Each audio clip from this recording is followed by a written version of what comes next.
Hi, and welcome to my blog.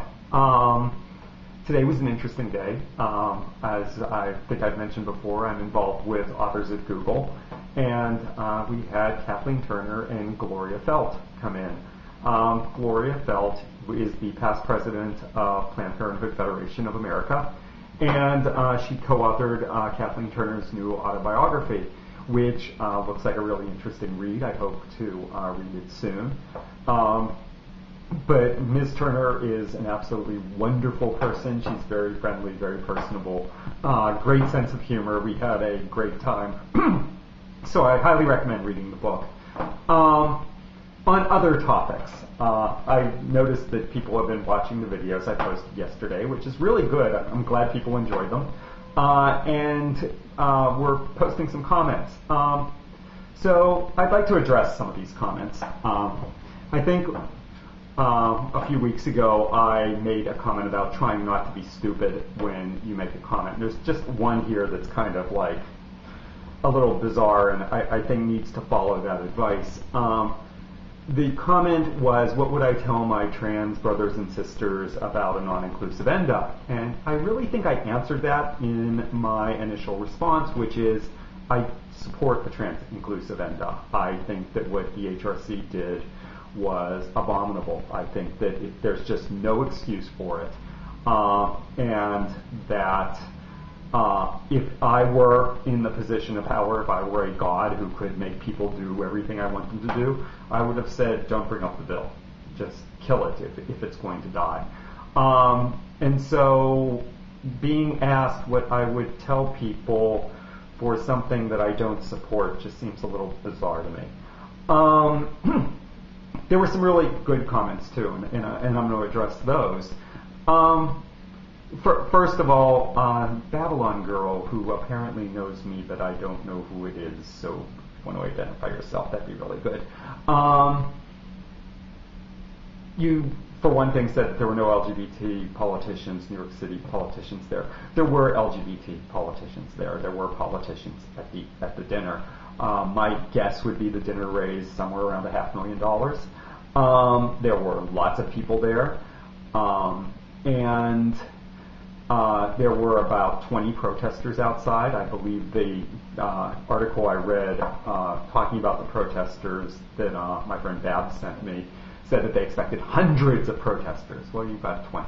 And people kind of walked in and went, huh?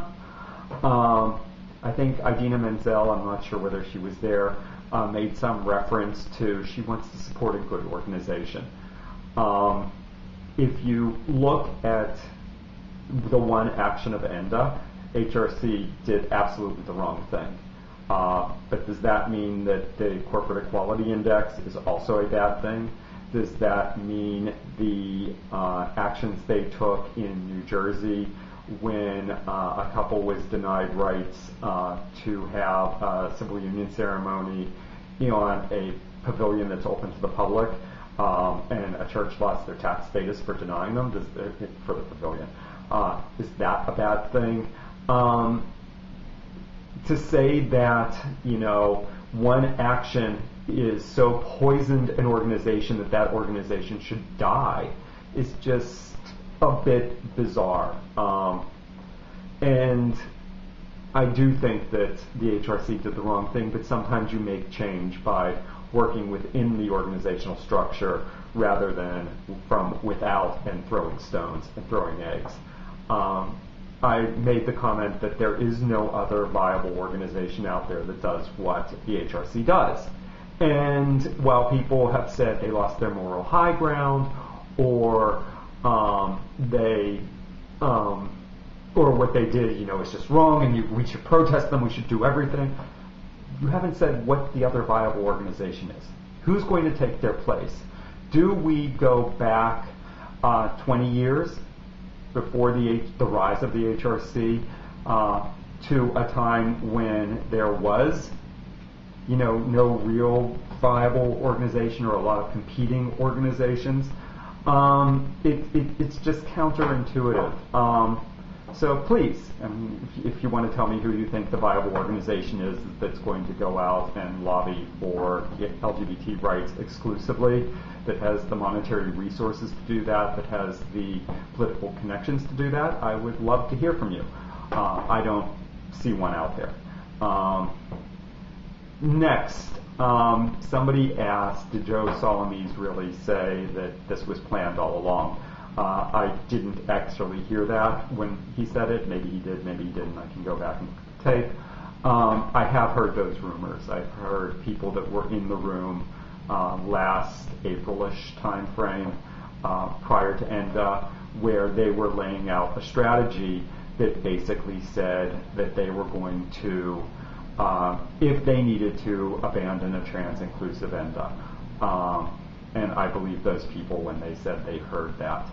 I think that there probably was a political strategy that said we have to pass an ENDA, even if it means abandoning a part of our community. And this is a strategy I would disagree with, just to be clear. But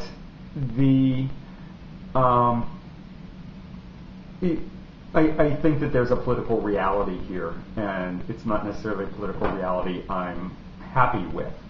I think that the Democratic Party promised that if they took Congress, that they would pass pro-LGBT or pro-LGB laws. The hate crimes law is an example of that. The ENDA, the non-trans inclusive ENDA, is trying to fulfill that promise to the LGBT community. And it's saying, look, when the Republicans were in control, you got an anti-marriage amendment. When the Democrats were in control, we passed ENDA. Not the right ENDA. They passed ENDA. And I think that they were going to do anything that they possibly could to make that statement happen. They knew full well that Bush would veto it. I mean, that's just the way it is. And so there was some safety in passing it.